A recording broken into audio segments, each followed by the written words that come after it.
Como diseñadoras decidimos estar en ciertos espacios y nos borramos de otros. Decidimos con quién peregrinar. Ahora es verano en Finlandia y estamos como de festejos continuos, caminando, remando, pedaleando y bailando con otros. Es un momento de expansión porque andamos con espíritu más comunal y ganas de socializar. Después viene el largo invierno, donde nos recluimos. En este calorcito pienso diferente y pienso que me gustaría que escuchen cada entrevista con una pregunta en la cabeza. ¿Qué le propondría a la entrevistada? ¿Qué colaboraciones quiero empezar? ¿Cómo serían? De esto hablamos hoy y me suena que lo vamos a seguir.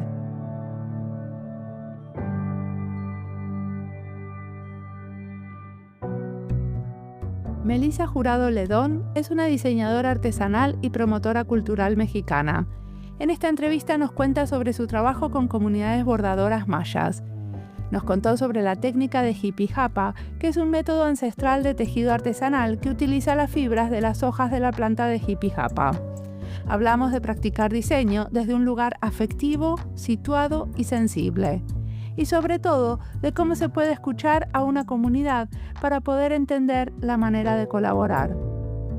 Mi nombre es Mariana Salgado, esto es Diseño y Diáspora.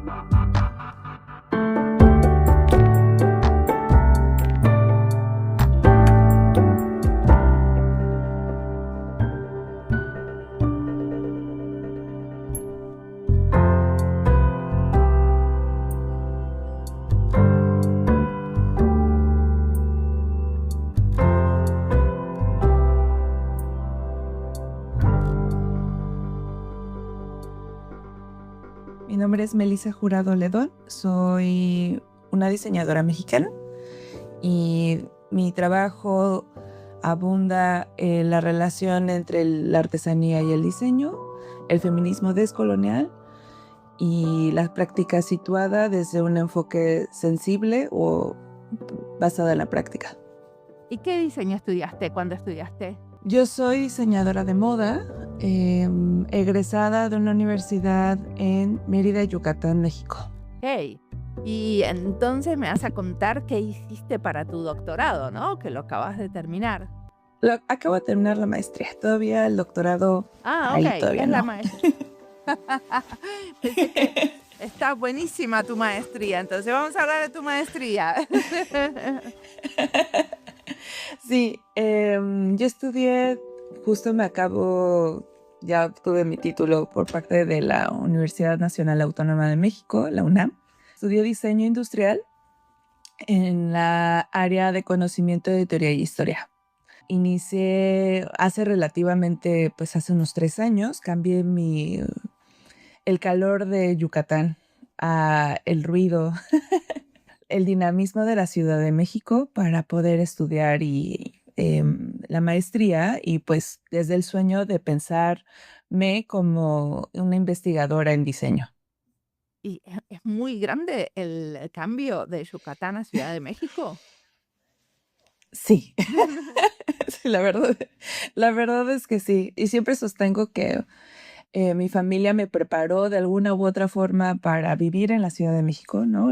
Yucatán, o a mí desde un pensamiento descolonial, el Mayab es un espacio geográfico con una dinámica completamente diferente, donde el tiempo es único, ¿no? La relación que se tiene con la cultura maya, yucateca, es día a día, ¿no? Yo me concibo como una persona que habla español yucateco, ¿no? A pesar de que no tengo marcado el acento, mi mente piensa en mayismos, ¿no? En las cuestiones que se dicen aquí, ¿no? ¿Qué son mayismos?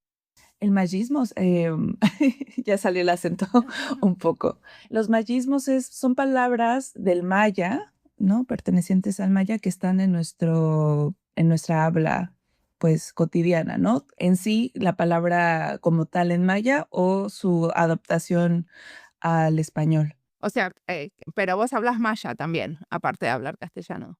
Voy a decir que no, pero estudié maya hace unos años generar frases muy básicas, ¿no?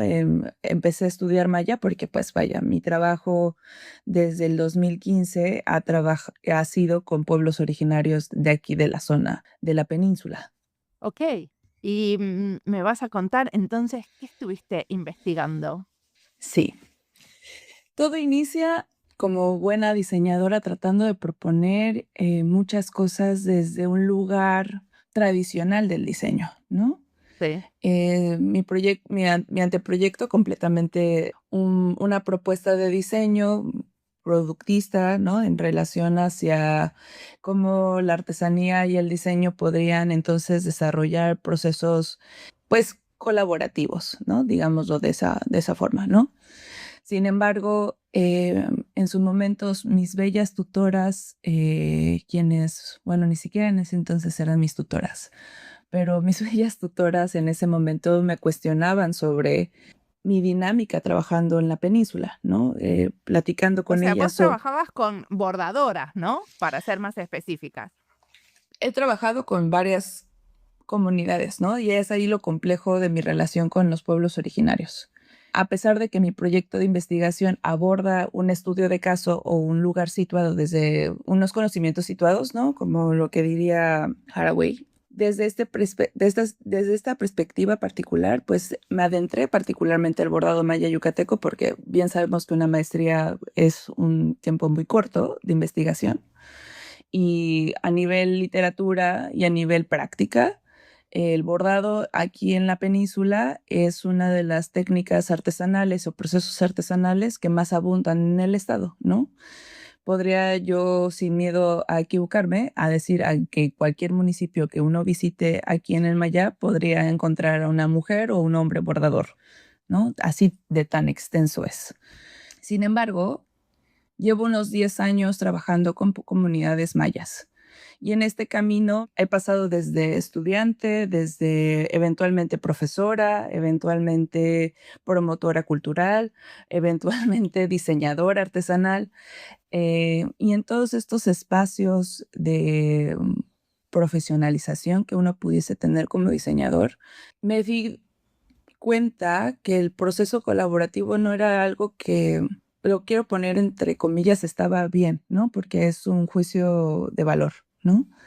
En donde pues habían ciertas prácticas que no me sentía yo cómoda trabajando, ¿no? En esta sensación, en esta dualidad entre lo comunitario, ¿no? En cuestión de las lógicas de autogobernanza de los pueblos originarios sobre sus aspectos de vida y lo que la industria, ¿no? El diseño necesita de nosotros en relación a cuestión de tiempos, en su cuestión de productividad, en cuestión de que lo necesito ayer, etcétera, etcétera, ¿no?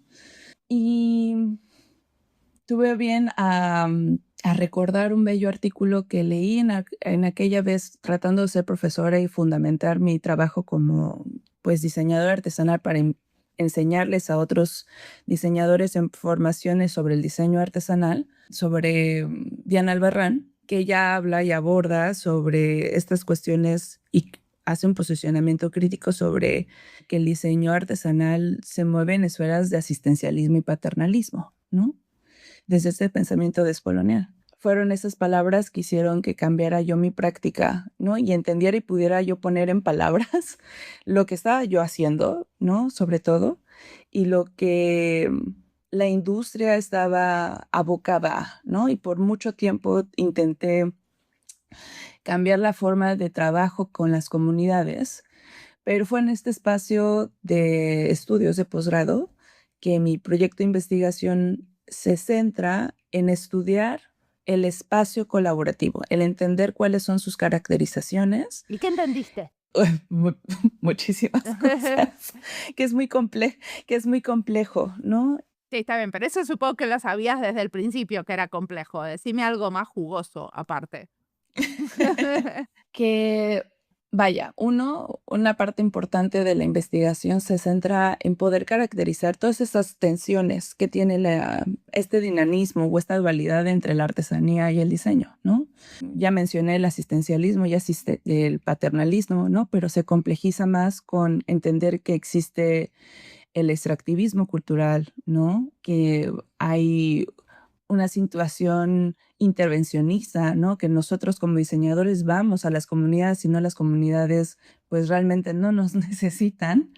También en el dinamismo que genera el convivir y trabajar con culturas o con esta perspectiva intercultural, reconocer que es un trabajo intercultural, no porque yo sea mexicana y trabaje con otro mexicano significa que estamos en un trabajo o en una relación igual, ¿no? Que esa es una realidad. Si yo me muevo del estado, pues hay prácticas culturales, sociales, económicas, políticas que son muy diferentes a la realidad en Yucatán, ¿no? Y entender que cada espacio, cada comunidad, cada técnica tiene, eh, aunque sé que estoy diciendo cosas que tal vez sean em, muy obvias, ¿no? Pero para colmo no hay nada que no sea tan obvio como el decir, pues cada persona tiene su forma de vida y que cada comunidad, cada proceso artesanal es un mundo, ¿no? Es un universo único. Y entenderlo como esos es importante. Ahora vamos a un ejemplo. O sea, quiero que me cuentes como un proyecto específico que hiciste con alguna de estas comunidades, que me digan, bueno, esto empezó así, hicimos esto, terminó siendo esto. ¿Me lo contás? Dentro de mi proyecto de investigación, utilizo las herramientas de la autoetnografía, ¿no? Pues, en el segundo capítulo de la tesis, abordo varios proyectos en específico, ¿no? Uno de ellos, y lo que muestro en este proceso, es que bueno, particularmente mi relación con los pueblos originarios ha ido cambiando con el tiempo, ¿no? Como mencionaba anteriormente. Hay un ejemplo un enfrentamiento que pues yo pensé que iba a ser desde otro lugar, ¿no? Yo trabajo con un grupo de mujeres y una familia particular del tejido de guano y de jipijapa, que son unas fibras eh, semi blandas, duras de aquí del estado de Yucatán. Con ellos trabajo varias cosas como sombreros, tapetes, etcétera, ¿no? Y yo con ellos he estado trabajando pues productos por mucho tiempo, ¿no? Fue la primera relación con artesanos Pero ¿cómo y con sucede? O artesanas. sea, de golpe vas ahí y empezás a trabajar con ellos. O sea, contame el cuento desde el principio. Me falta como un pedazo, ¿entendés? ¿Cómo es que empieza esta relación? Esta relación, bueno, particularmente esa relación inicia porque una gran profesora mía de la universidad, que justo ella fue la que me enseñó o instruyó sobre el diseño artesanal, la profesora Aura Can me recomendó con un grupo, ¿no? Con una marca que se llama Nido Muebles, que es una marca que está en, si no mal recuerdo, Guanajuato, ¿no? Ellos querían empezar a trabajar con productos, bueno, ampliar su gama de productos aquí en la península, porque vaya, de Guanajuato a el Mayab, pues es un trecho territorial, ¿no? Y pues los recursos no son infinitos y sobre todo cuando eres una marca que pues está trabajando pues en tener recursos, ¿no? Entonces buscaron una aliada territorial que pues por mucho tiempo, no solamente para esa marca, sino para otras. Y ellos me dan esta comisión en donde me dicen, nos gustaría trabajar con grupos artesanales de esta técnica en particular, que era hippie japa. Y yo me di a la tarea de recordar en los procesos artesanales que había yo estudiado en la universidad, quiénes eran esos productores y en dónde se encontraban territorialmente, ¿no? Anteriormente, por un trabajo que tuve, tenía yo relación con otro grupo de tejedoras y cuando fui a hablar con ellas me dijeron, pues ahorita no tenemos tiempo, ¿no? Porque tenemos mucha producción, tenemos mucho compromiso y no queremos quedarte mal, ¿no? Y yo dije, ah, bueno. Entonces agarré mi coche en ese entonces y me fui a una comunidad que se llama Cuchjoloch, que es aquí en el estado de Yucatán, ¿no? Porque tradicionalmente cuando uno piensa en Jipijapa, aquí territorialmente piensa en Becal, que es una comunidad que está aledaña a Cucholoch, que está en el estado de Campeche, ¿no? Entonces fui a visitar a un matrimonio hermoso que es de doña Wilma y don Ponciano para preguntarles y platicarles y decirles, hola, mucho gusto, soy Melissa, probablemente ustedes no se acuerdan de mí, pero yo sí de ustedes, ¿no? Fui estudiante de esta universidad, me gustaría trabajar en este proyecto, ¿no? Ellos me dijeron escépticos que sí. Digo escépticos porque ellos anteriormente a esa intervención mía, ¿no? Aquí vuelvo a decir, el diseño llega a las comunidades, ¿no?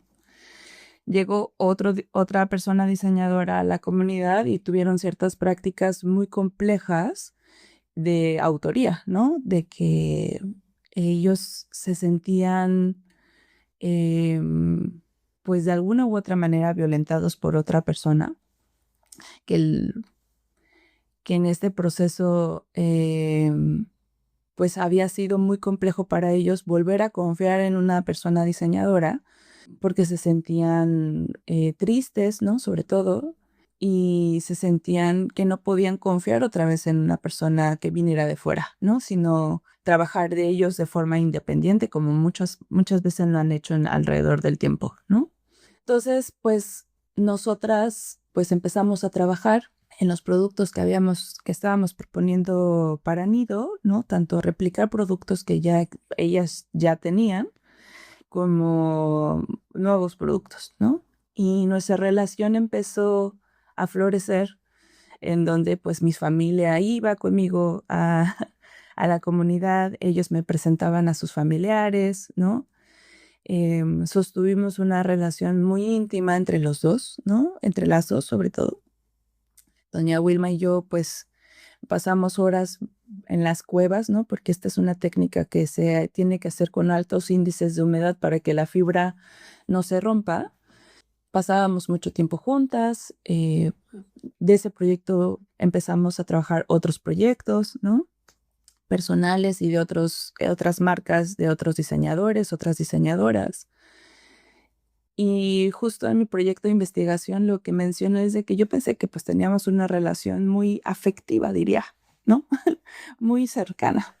Después de haber estudiado y entender la complejidad que tiene todas estas tensiones que están dentro de pues la relación que tiene la artesanía y el diseño, platicando con doña Wilma, y que de hecho esta relación es la que me hizo estudiar maya desde este lugar, porque doña Wilma y don Ponciano, su primera lengua es el maya, ¿no?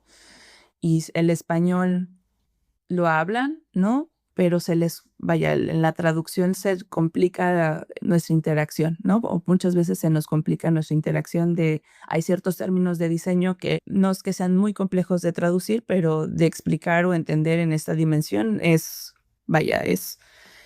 algo que dificulta la relación, ¿no? En este pues proceso de ir, platicar y entender cuáles habían sido nuestros proyectos, cómo ellos se habían sentido en el proceso, doña Wilma, a pesar de que me tenía mucha confianza y siempre he considerado que nuestra relación había sido pues muy íntima en comparación a otras comunidades con las que había yo colaborado, porque pues mi trabajo como promotora, como diseñadora artesanal había sido de hola, necesito esto, me voy y regreso en 5 meses, ¿no? Porque pues dependía mucho de los productos o proyectos que tenía en ese momento, ¿no? Como que no había yo tejido una relación tan cercana con algún grupo artesanal hasta ese momento. Y dentro de nuestra plática o conversación informal que tuvimos para el proyecto de investigación, pues se reveló, ¿no?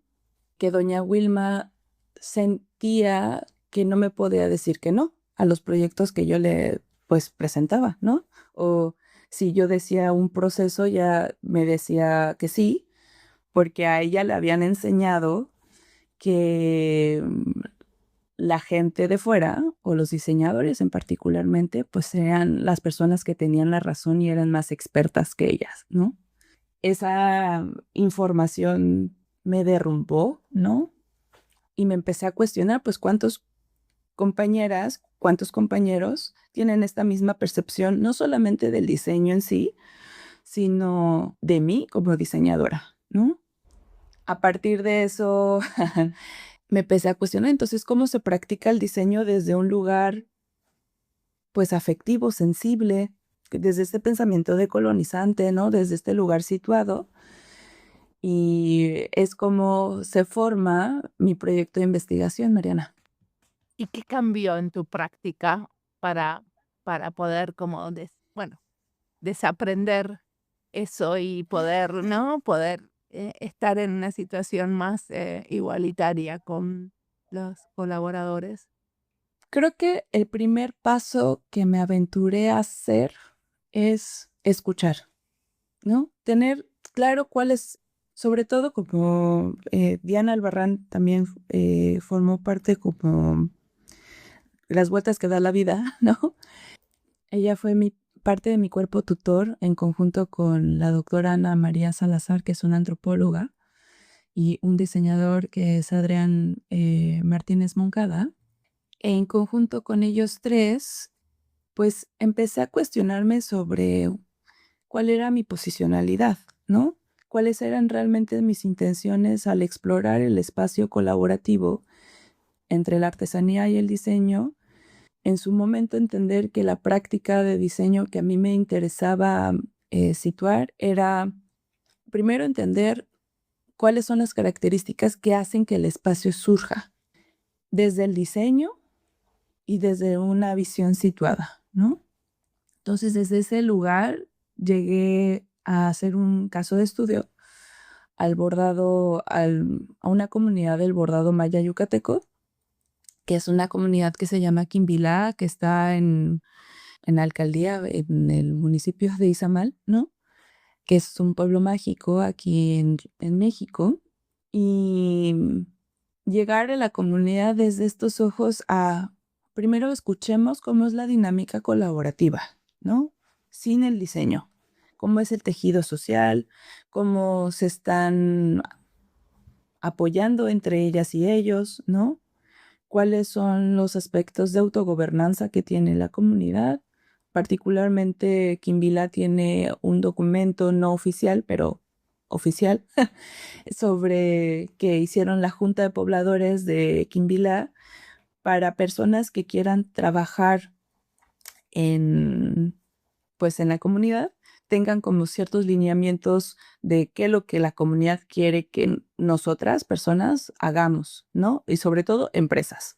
Y este proyecto surge a partir de, pues, el desarrollo del mal llamado Tren Maya, en donde, pues, hubieron ciertas tensiones territoriales, particularmente en Quimbila, ¿no? Y llegar a la comunidad desde estos ojos a escuchar, entender cómo es el dinamismo, que era la cosa que ellos querían explorar desde un espacio colaborativo, ¿no? Porque mi proyecto de investigación quería situar, practicar o entender, ¿no?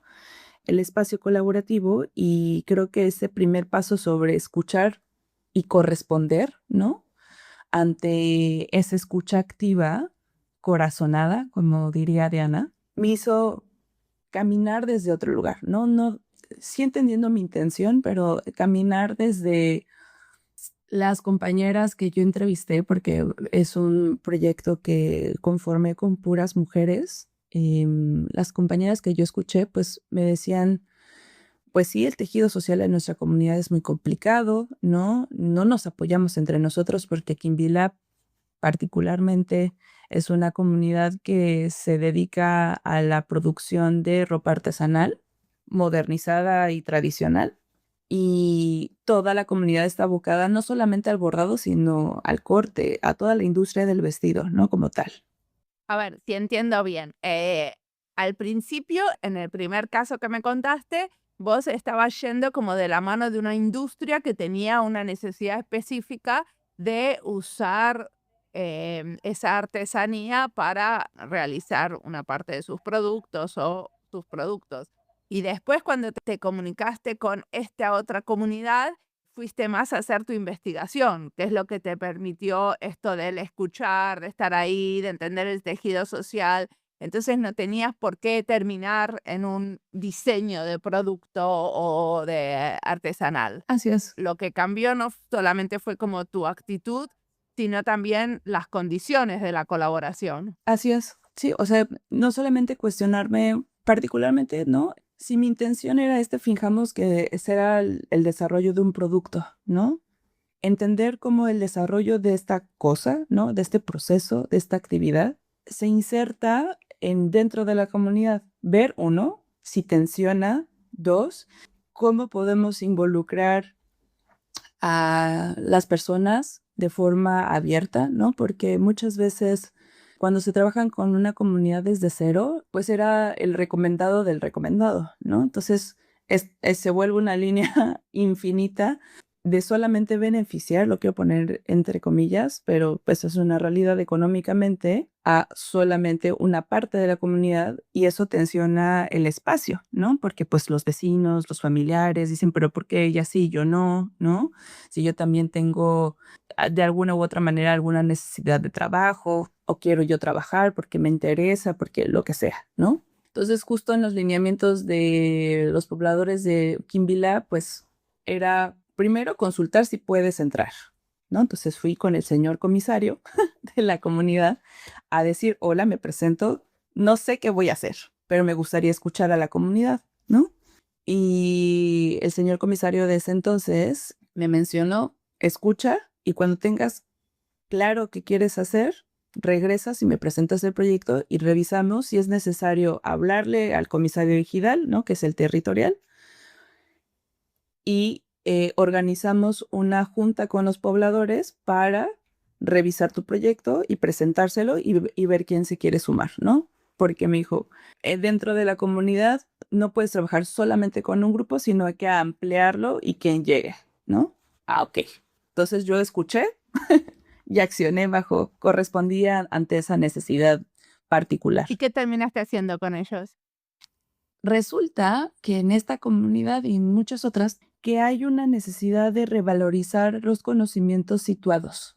Hay esta percepción de que los procesos artesanales se están perdiendo por parte de las personas dentro de las comunidades, porque los jóvenes ya no quieren trabajar dentro de la artesanía, no se enseña la artesanía. También hay una desvalorización a nivel mercado, a nivel económico, ¿no? Porque pues particularmente aquí en la península hay mucho producto chino. Bueno, decimos chino, pero realmente es Importado, de como muchos. hay muchas cosas que están hechas por la gran industria en otros países. Así es. Entonces, bestialmente más económico que los otros, ¿no? Hay, particularmente en el bordado, por eso digo que hay que entender el dinamismo, el universo único de cada proceso y de cada comunidad, ¿no?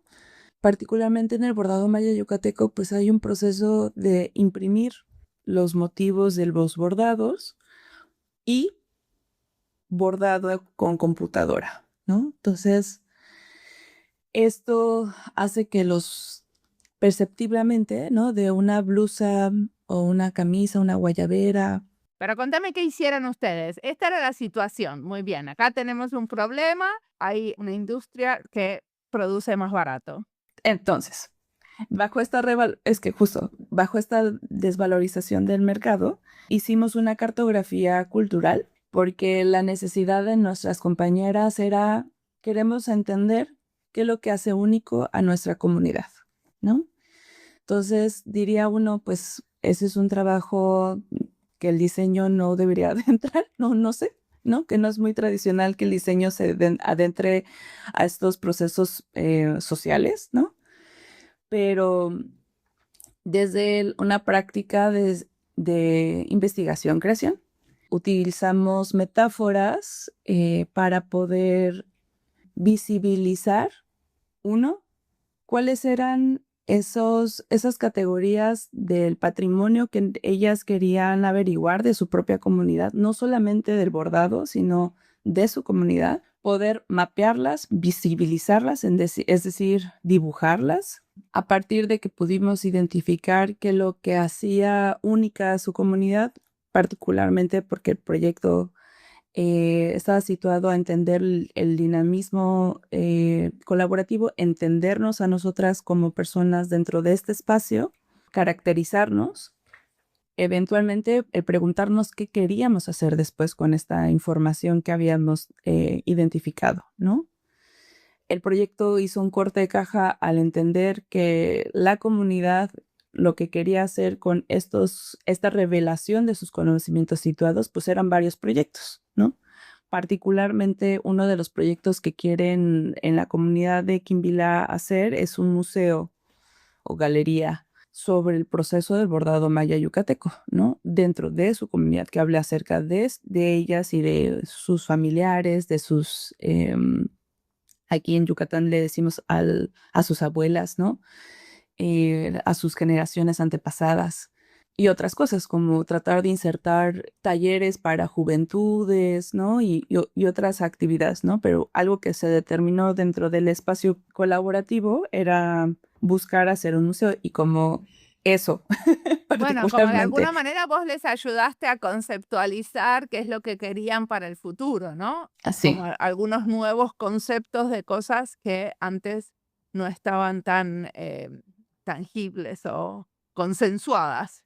sí. Y la realidad sobre todo de esto es el acompañar el proceso, ¿no? Porque yo ya me quité el que no estoy ayudando a nadie, ¿no? Desde este pensamiento de colonial me posiciono desde una persona que media y acompaña y peregrina en conjunto con las personas que quieren peregrinar en conjunto conmigo. Buenísimo. Y decime una cosa, hubo un momento en que sentiste que la investigación académica ya no alcanzaba, ¿no? Y necesitabas como otros lenguajes o formatos para pensar qué hacer. Sí. Ahí fue en donde apareció esta cartografía, este mapa. Y no solamente la cartografía en sí, sino a lo largo de toda mi investigación utilizo recursos sensibles, entre líneas, artísticos, desde el bordado, desde utilizar materialidad sensible, como me gusta poderla mencionar, utilizar metáforas para poder traducir conceptos como patrimonio tangible, intangible, ¿no? ¿Cuál es la metáfora? La metáfora, particularmente, aquí en Yucatán existe un árbol que se llama la ceiba, ¿no? Y la ceiba es sagrada, dentro de la cosmogonía y cosmovisión maya, ¿no? Que conecta el cielo, el plano terrenal y el inframundo, ¿no? Utilizamos la ceiba para poder determinar justo estas tres categorías. En el patrimonio, o lo que nos dicen los libros de texto sobre patrimonio, es de que hay cosas que son visibles y hay cosas que no son visibles, ¿no? Entonces categorizamos lo que es visible por la popa de las ramas del árbol, lo que no es visible a partir de las raíces, pero desde esta visión de cosmovisión pues situada, yo no lo vi venir. Mis compañeras situaron lo que es en el plano terrenal, que son las cosas que sostienen el árbol, ¿no?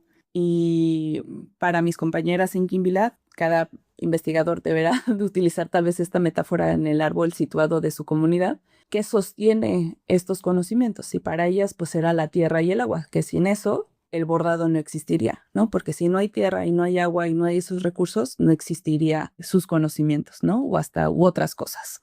Que eso se me hizo maravilloso también entenderlo. ¿Y aprendiste a bordar? Bordo a mano. Ellas particularmente bordan asistidas por la máquina de coser. Con sus piernas mueven el grosor de la puntada y con sus manos van cambiando justo la dirección. De hecho, la blusa, yo sé que la gente no me está viendo, pero la blusa que estoy usando ahorita justo es de bordado. Alguna vez me habré puesto, pero es una cosa complejísima, Mariana. Tendría que yo pasar toda la vida para tan solo intentarlo.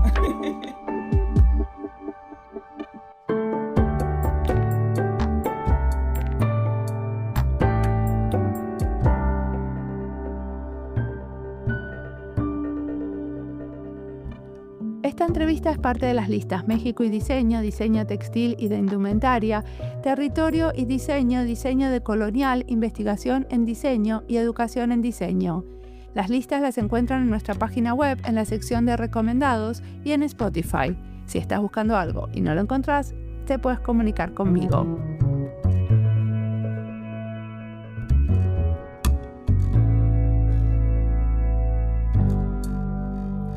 La primera vez que escuché esto de que diseñar es una forma de acompañar fue cuando entrevisté a Vladimir Hernández Botina en el episodio 400. Después lo entrevisté de nuevo en el 549. Ni siquiera sé si lo dijo durante la entrevista o en alguna otra charla, pero me acuerdo que lo mencionó porque me quedó picando. Me di cuenta que era cierto que acompañar es la cuestión y a veces es con diseño, pero otras veces es acompañar haciendo otras cosas, lavando los platos o limpiando después de una fiesta. Y entonces me corro de pensar qué es lo que es o no diseño para poner en foco en a quién quiero acompañar y por qué. También Charlotte Schoeffler en el episodio 615 habla de facilitar como una manera de acompañar. Y cómo facilitar es una manera de diseñar. Los invito a escuchar ese episodio si todavía no lo escucharon. Ahora sí, sigamos escuchando a Melissa, que tiene mucho más para contarnos.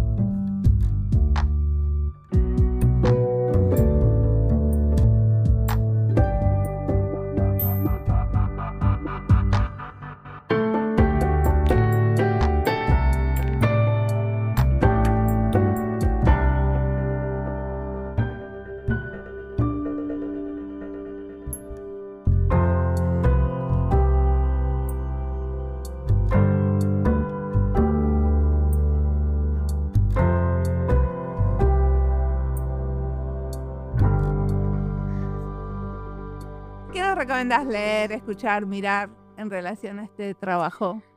A María Lugones, Peregrinajes. Da esta perspectiva sobre el feminismo descolonial, en donde sitúa la interacción interseccional del feminismo, a entender que cada forma de expresión es única, ¿no? Y por otra parte, que en este camino investigativo, deambulando en este mundo, se peregrina relaciones, ¿no? Y que cada relación o cada santuario que uno llega, o un mundo, como diría, un universo, como diría tal vez Arturo Escobar, pues es único. Y entenderlo, ¿no? Y este dinamismo. Entonces creo que el diseño debería de leer, escuchar, practicar, que cada mundo es único, ¿no? Y desde esta visión creo que es bastante nutrida el poderlo acompañar. Ok, y para el futuro, ¿qué prácticas o preguntas te gustaría seguir, incluso aunque no encajen de todo en los marcos institucionales, ¿no? ¿O pensás seguir en la academia? ¿Cuál es el ¿El plan? plan? El plan es no tener plan, no, es cierto. El plan es estudiar el doctorado, ¿no? Ese es el plan consecuente. Y en el doctorado, pues algo que quiero corresponder de esta investigación es seguirme preguntando cómo entonces generan estos programas de diseño y artesanía o el diseño artesanal, ¿no?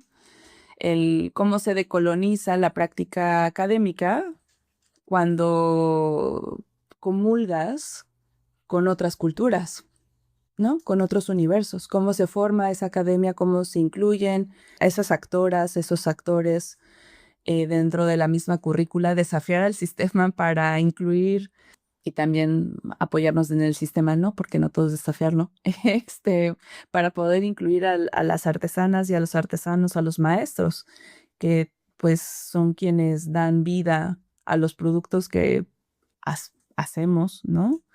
Y explorar otras formas de diseño que no solamente sea produccionista, sino también como este ejercicio de escucha, de preguntarnos cómo el diseño teje políticas, cómo apoya a tejer su tejido social, cómo el diseño entonces hace otras cosas, ¿no? Entonces, creo que ese es el futuro o son las preguntas interrogantes que me abocan, ¿no? Como académica y como profesora, que quiero explorar y seguir explorando en el futuro.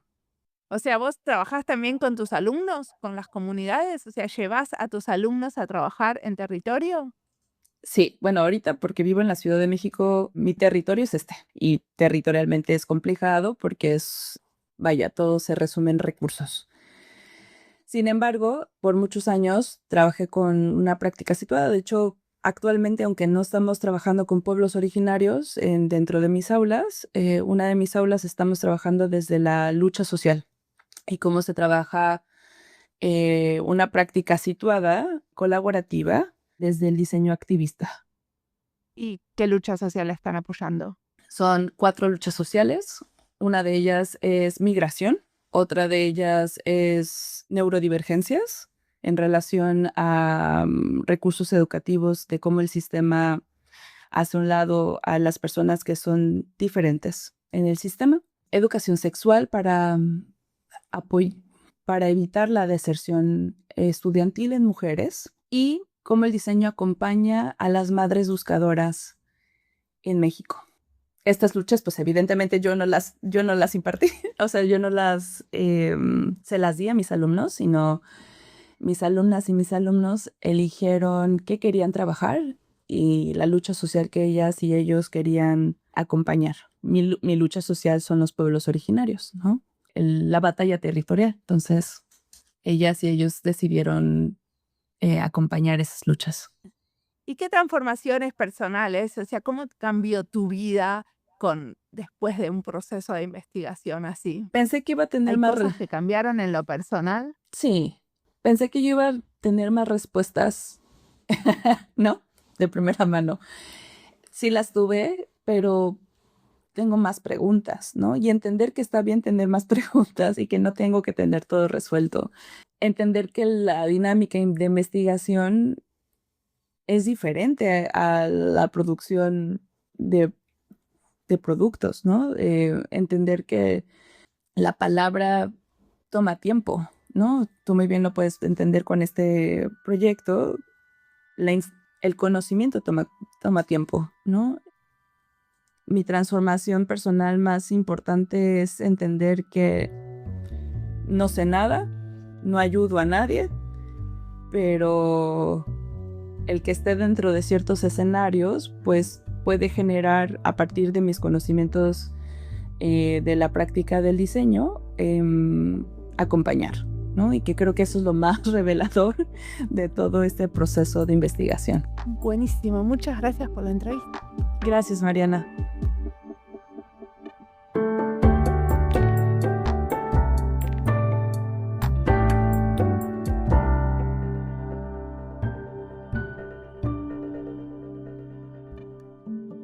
Hago podcast como una manera de escuchar a otros mundos, a diseñadores y diseñadoras que tienen prácticas muy diferentes a la mía, y aprender.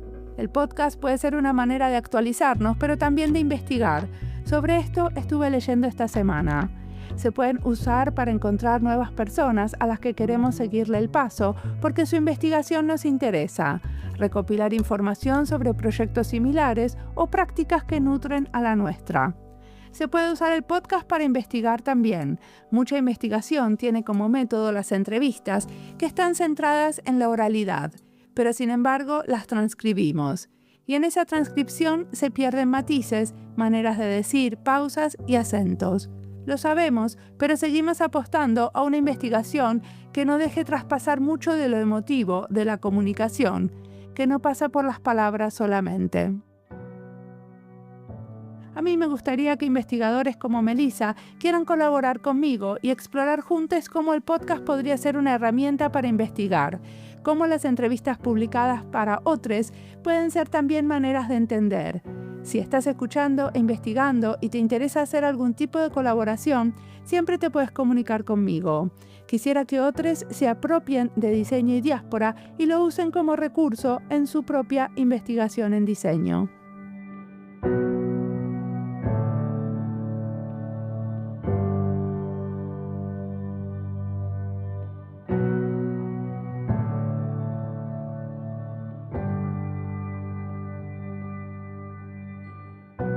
Como siempre, la música del podcast es de Antonio Zimmerman, el diseño de sonido es de Andy Fechi. Este podcast está publicado con licencia creativa común con atribuciones. Esto fue Diseño y Diáspora. Pueden seguirnos en nuestras redes sociales en YouTube, Instagram, LinkedIn y Blue Sky o visitar nuestra página web diseñoydiaspora.org. No olviden recomendarnos y recomendar nuestros libros. Nos escuchamos en la próxima.